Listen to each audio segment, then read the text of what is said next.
જય શ્રી કૃષ્ણ બધાને. આજે આપણે વાત કરીશું અહિંસાની.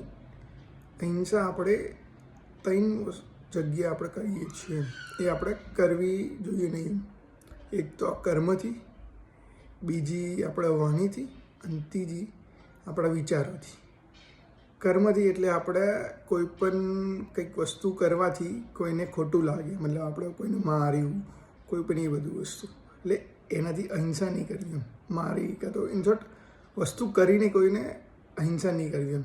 બીજી જે છે એ વાણીથી, મતલબ આપણે કંઈક બોલીએ અને સામેવાળાને ખોટું લાગી જાય એ.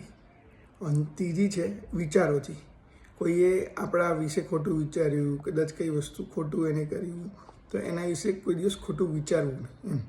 મતલબ આપણે છે ને સાત્વિક વિચારો રાખવા, સાત્વિક વાતો કરવી અને સાત્વિક કર્મો કરવા એમ.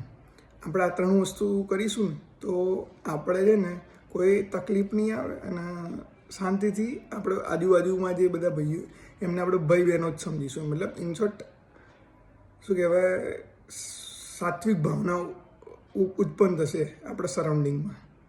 એવું જ નવા ટૉપિક સાથે રોજ આપણે મળીશું. જય શ્રી કૃષ્ણ.